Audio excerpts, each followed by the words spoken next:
Hey guys, Brian Stevens over here at Mortgage Shots. I have Valerie Saunders. She's the president of NAMB, the National Association of Mortgage Brokers, and we're here to talk about the state of affairs out at NAMB and anything in general that's going on in the industry. Valerie, how are we doing today?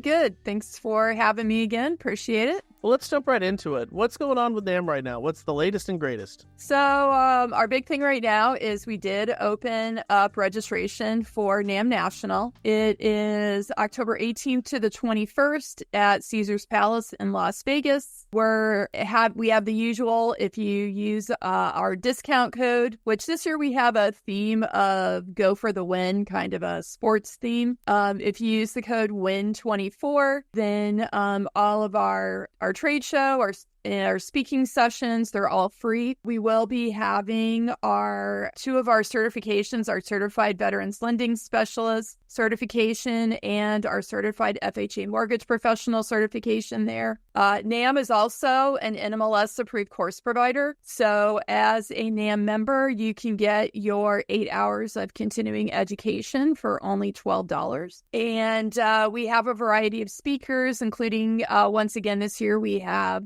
Barry Habib. We're also just continuously adding more. Another thing is Sunday night, where we do sort of our end of event party, we actually have Barry Habib's band as our entertainment, Rock of Ages. So yeah, we hope everybody attends, and you can go to our website at namb.org, and we'll continuously be updating our agenda as our speaking sessions become more solidified. So now, what is the advantage of getting FHA certified? Basically, so what it does is, number one, it elevates you above an originator that doesn't have the certification. It shows that you are sort of an expert in the industry in that particular niche. I know a lot of people, prior to having the FHA certification, we would hear when people would come to our VA class, well, my realtor or my builder doesn't want to have me as a preferred lender or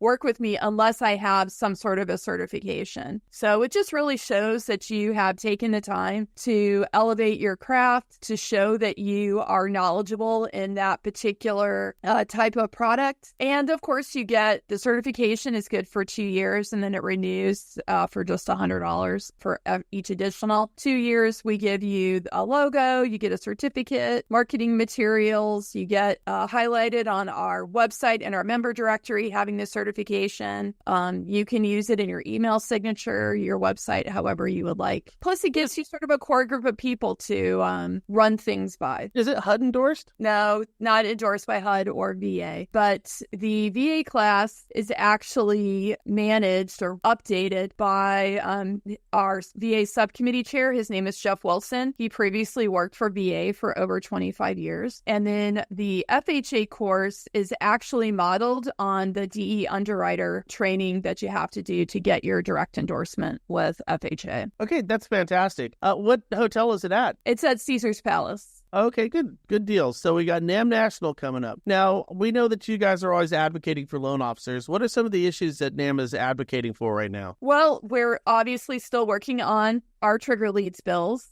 We have continuously added sponsors. If you have not taken the time to answer our call to action on the House bill or the Senate bill, you can once again go to our website, click on the advocacy tab and call to action. And we have places there where you can just enter your address and click take action. There's letters pre-populated that you can send either your House or Senate member and let them know that you would like them to support those bills. We have been working closely with other trade associations, for example, MBA, the bankers, credit unions, and of course the Realtor Association, to try to get those bills passed. We really need to do a hard push here, because if we don't get them passed by the end of the year, we get to start all over again, because it's the end of the congressional session, and then we have to get the bills refiled. And of course, we don't know what the world will look like then, because because we don't know who our president will be. We don't know, if the House or Senate will be Republican or Democrat. We have all trade associations have really taken a lot of time, energy, and effort these last 2 years. So we're really hoping that we can get those bills passed. But realistically, at this time of the year, is that something that's possible even? I mean, are we holding, is it like, oh boy, we're almost at the home stretch and we could get there? Or does it look more likely that we're going to have to refile? Then my second question is does it matter in an election cycle, who's more sympathetic to our causes? Would it be President Biden or President Trump? So I won't say that it's a 100% definite, but we're farther than we've ever been. And so that goes a long way. And there is a good possibility that it could pass the House and the Senate and make its way to President Biden before the end of the year. Who is more sympathetic?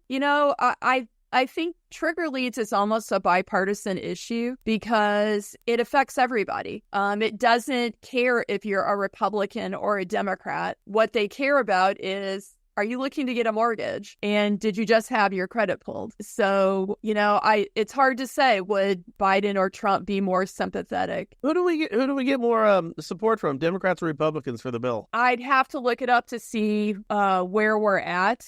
I can give you that, and I can send that information over. But I know because we just recently had our legislative conference, regardless of whether we were talking to Republicans or Democrats, they were both sympathetic to the situation. Many of them had already sponsored the bill, either bill. So, I don't want to say that it's leaning one way or the other because, like I said, it's a universal issue. It doesn't just affect a certain group of people. So how do we define a trigger lead? A trigger lead is when somebody has their credit pulled and they're getting a residential mortgage credit report pulled, and then they're going to notice this and say, aha, and send that information off to other lenders. Is that when a trigger takes place? Correct. So there are obviously companies or entities that purchase leads, not just mortgage-related leads, but any type of lead. Of course, we're focused on mortgages, but when from one of the 3 credit reporting agencies, that type of a credit report has been pulled or flagged for a mortgage, then it is sold to a variety of companies. And of course, it's, if it's sold the first time, it's more expensive. It can then be sold multiple times. And of course, the price decreases as it has been sold or the date of the lead.